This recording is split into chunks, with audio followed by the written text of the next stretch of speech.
اليوم غادي نهضروا على هذا الكتاب هذا سميتو ذا بسيكولوجي اوف ماني. بما انه داخل في الهاشتاغ ديال 15 بوك تشالنج، دونك انا كنت ساليتو ودابا غادي نبارطاج معكم الاكسبيرينس ديالو. هذا الكتاب تشهر بزاف مؤخرا بما انه يلاه خرج هاد 4 سنين الاخرى، خرج 2020 ومؤخرا ولا بزاف ولا كدور جميع لي باج تاع شوغا وداكشي. اليوم غادي نقول لكم شويه على شنو كاين. سو ليتس جو. الكتاب فيه 20 شابيتر وكل شابيتر كيحاول مورغان يعني الكاتب ديالو انه يحاول انه كيستعمل علم النفس تاع الانسان وكيحاول يسيموليتيه العلاقه ديالو بالفلوس.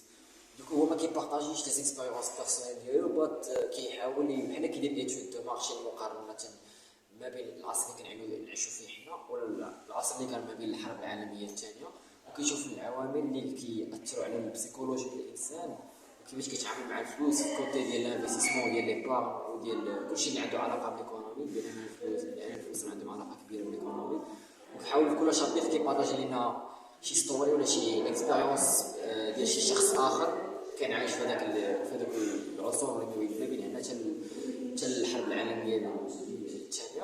job looks easy when you are not the one doing it. يعني اي حاجه كتشوفها في شي شخص ولا شي حاجه تكون واصل لها، يعني زعما واحد الحاجه اللي كتشوفو انت انسبيراسيون شي حاجه انت كتبان لك ساهله حتى انت ما شفتيش دوك لي زيتاب ودوك المراحل اللي داز منهم باش وصل ليها.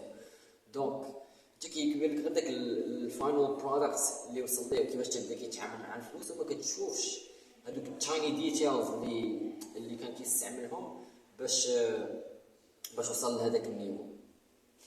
كيفاش كتدخل في علم النفس والعلاقه ديال الفلوس هي اول حاجه الطريقه كيفاش تربيتي مع الفلوس وكيفاش كنتي كتعامل معاهم، العائله ديالك كيفاش انت كتشوف لو ريسك، كيفاش انت كتشوف الحظ. كاع هاد العوامل كامل كيدخلوا في البسيكولوجي والعلاقه ديالهم مع الفلوس. دونك فاصون انا في الاول كنت صحاب لي دايره هذا الكتاب زعما كيبارطاجي دي زيكسبيريونس بيرسونيل، يعني الكاتب كيهضر على لي زيكسبيريونس بيرسونيل ديالو، ولكن عكس راه هو كيجمع واحد لونسومبل ديال لي زيكسبيريونس اللي تعاشوا في واحد العصور وكيشوف البيهيفيرز في كل الشابترز ديال في داك في كل شابتر كيهضر على توبيك مختلف. always will not open new doors راه باينه من هضرتها، يعني هذوك الطرق القديمه ميمكنش لنا نحلوا لينا بيبان جداد، يعني ان هذوك الناس اللي عاشوا في هذه العصور القديمه وصلوا واحد السكسي ميمكنش لهم يكونوا نفس الحاجه يكونوا عاشوا في هذا العصر. يعني هذوك لي زوبورتونيتي اللي كانوا في ذاك العصر او لا مونطاليتي والطريقه كيفاش العالم كان كيتسير في هذاك الوقيته ماشي هما بحال دابا. دوكو يعني كنستعملوا واحد الطرق قديمه شحال ديال شحال هادي ما غاديش تنفعنا في هذا العصر اللي حنا كنعيشوا فيه، وهي حاجه فريمون كنتفق معاها فيها. حاجه هي everyone has a complete form of view of the world، يعني everyone كل واحد فينا عنده واحد وجهه نظر اللي ما كاملاش على العالم، وفهمتي يعني ديبوندو حنا العلاقه ديالنا مع الفلوس. كل واحد فينا كيقدر يدير شي حاجه وبعد كاملين بدينا كنكملوا بعضياتنا، فهمتي هذه ليكونومي كيفاش غادي.